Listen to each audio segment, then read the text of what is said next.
Let me tell you something that might sting a little. There is a level of discipline that makes people uncomfortable around you. Not impressed. Uncomfortable.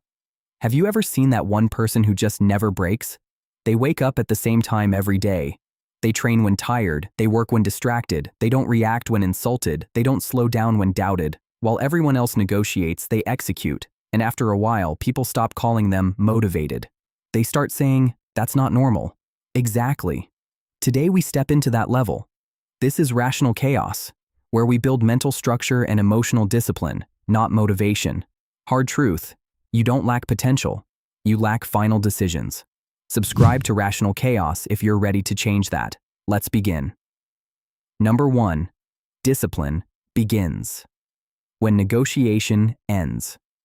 Most people think discipline is about trying harder. It's not. It's about removing the option to not try. Let me explain. A friend of mine used to restart his routine every month. New planner, new gym split, new productivity system. Week 1, intense. Week 2, slight excuses. Week 3, I'll reset on Monday. The problem wasn't laziness. It was negotiation. Every morning he asked, do I feel like it? That question alone destroyed him. Because the moment you consult your feelings, you hand over authority. And feelings are unstable. You feel strong one day, weak the next, confident 1 hour, doubtful the next. If your discipline depends on your mood, your discipline will collapse. The scariest disciplined people don't wake up and decide. They wake up and move. There's no debate, no emotional meeting, no motivational speech in the mirror. It's already decided. That's when your brain adapts. When quitting is not an option, resistance fades faster. The mind only fights when it believes escape exists. Remove the exit, and the fight weakens. Discipline becomes frightening when it becomes final. Number 2. Fixed structure creates automatic power.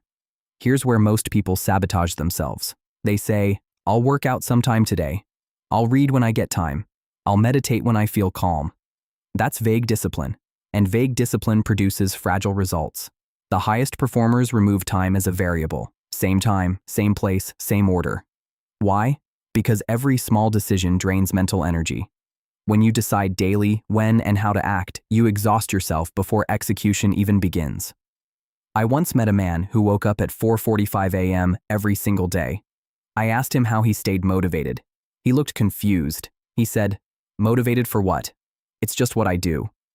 That sentence changed me. When something becomes just what you do, it stops requiring inspiration. Structure eliminates chaos. Chaos drains willpower. And when structure is stable, discipline becomes automatic. It's not dramatic. It's mechanical. And mechanical consistency is powerful. Number 3. Emotional discipline protects habit. Discipline. Now let's talk about something deeper. Most routines don't break because of physical exhaustion. They break because of emotional disturbance.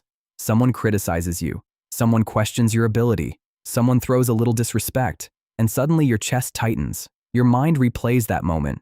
Your mood shifts.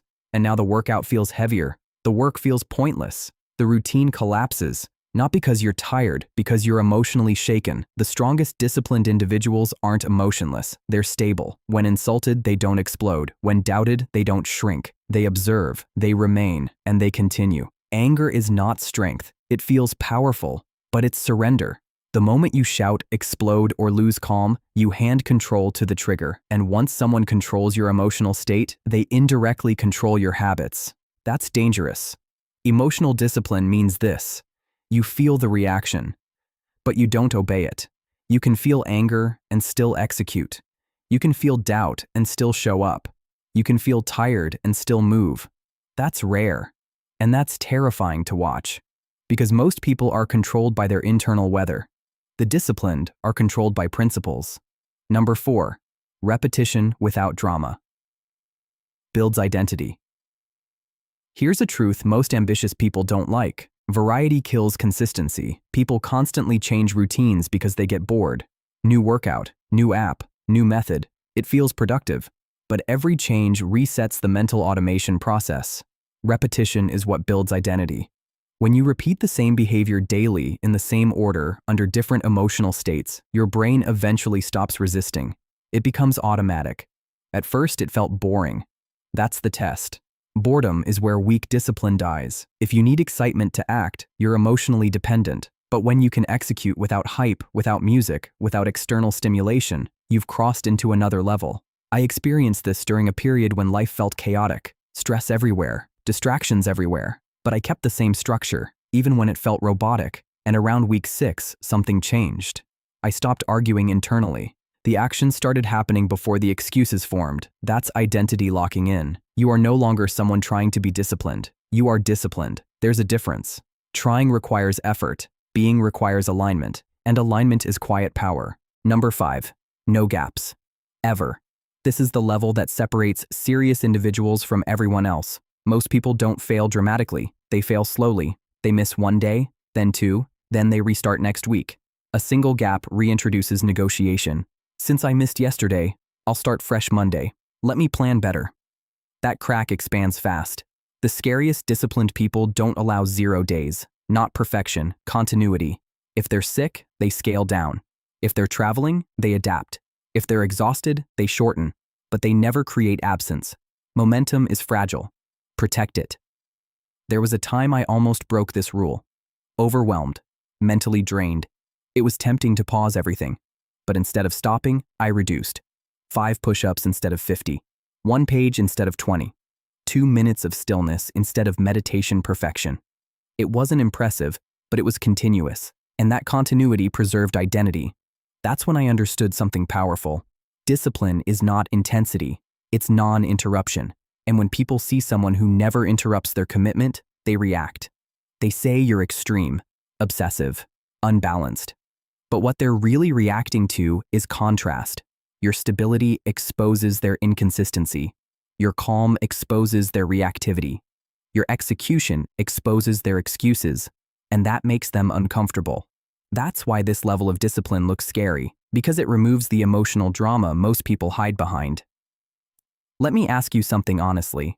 How many promises have you made to yourself and broken?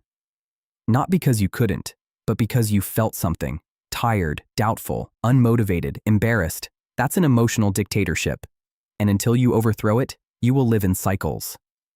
The highest level of discipline is not about waking up at 4 a.m. It's about becoming someone who cannot emotionally justify quitting. When you say you'll do something, you do it. When you commit, you execute. When emotion rises, it does not override your direction. That level builds something rare, self-trust. And self-trust builds quiet confidence, not loud confidence. Quiet, unshakable. You walk differently. You speak differently. You react differently. Because you know something internally. You don't fold. That's power. That's frightening. That's rare. If this shifted your perspective, then you belong here. This is rational chaos. We don't chase motivation.